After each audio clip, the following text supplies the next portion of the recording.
Bismillahirrahmanirrahim. Assalamualaikum warahmatullahi wabarakatuh. Di sini saya akan menjelaskan tentang media mengajar pendidikan PAI bab 2, yaitu materinya tentang mendalami iman kepada kitab-kitab Allah Subhanahu wa taala.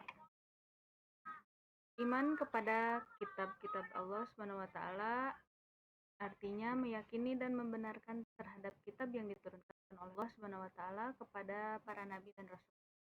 Iman kepada kitab Allah Subhanahu wa taala meliputi beriman kepada seluruh kitab Allah Subhanahu wa taala yang diturunkan sebelum Al-Qur'an, yaitu Taurat, Zabur, Injil, dan Suhuf.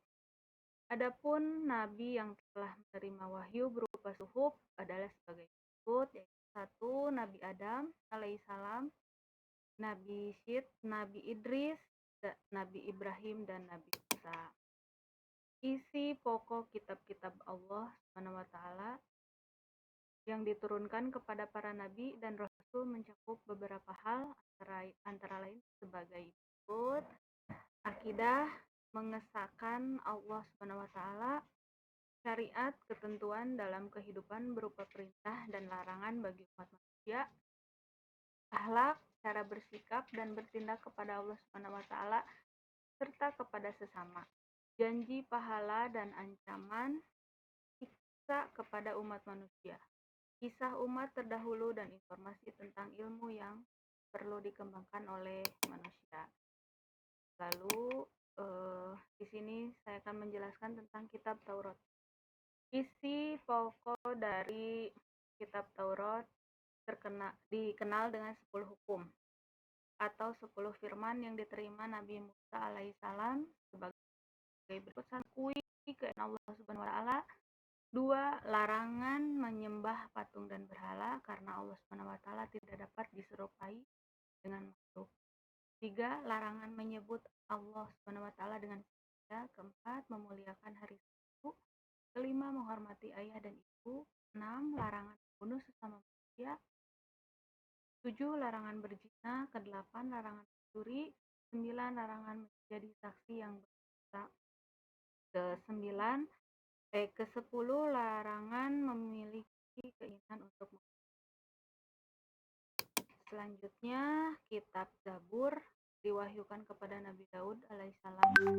Kitab Zabur tidak mengandung hukum atau syariat yang baru karena Nabi Daud alaihissalam mengikuti syariat yang diturunkan Allah Subhanahu wa taala kepada Nabi Musa alaihissalam. Kitab Zabur berisi kumpulan ayat-ayat yang suci. Kitab Zabur terdiri dari 100 surat, berisi nasihat, kata-kata hikmah, dan selanjutnya kitab Injil diwahyukan kepada Nabi Isa alaihissalam. Di dalam kitab Injil berisi ajaran: 1. Perintah untuk kembali mengenal Allah Ta'ala. 2. Membenarkan keberadaan kitab Taurat. 3. Menghapus hukum dalam kitab Taurat yang tidak sesuai dengan perkembangan. 4. Menjelaskan bahwa kelak akan kembali Rasul alaihissalam, Nabi Muhammad sallallahu alaihi wasallam.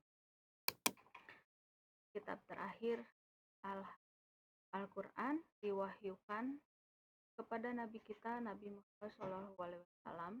Adapun isi pokok Al-Quran yaitu sebagai akidah, yaitu keimanan, ibadah dan muamalah, hablum minallah dan hablum minanas. Yang ketiga, syariah atau hukum.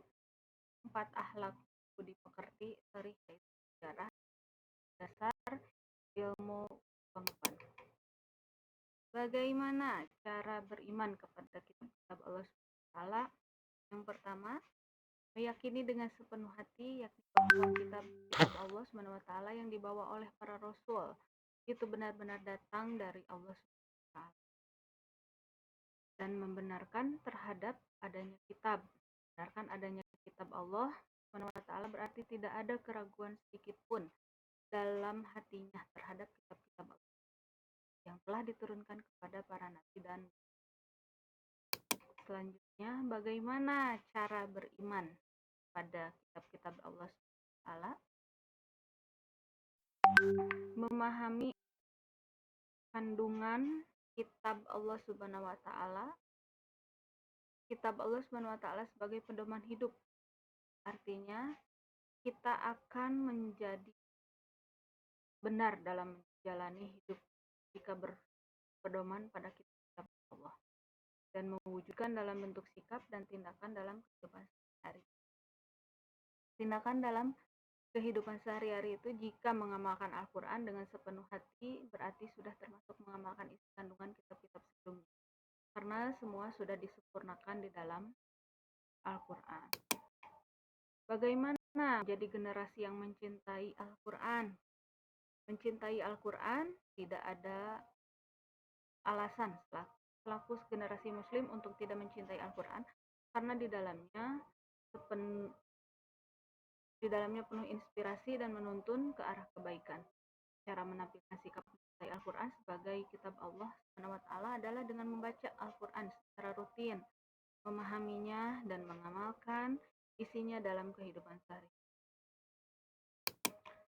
Bagaimana menjadi generasi yang mencintai Al-Quran itu? Ciri-cirinya, generasi cinta Al-Quran, satu, memiliki kemauan kuat untuk senantiasa membaca dan mengetahui isi kandungan Al-Quran.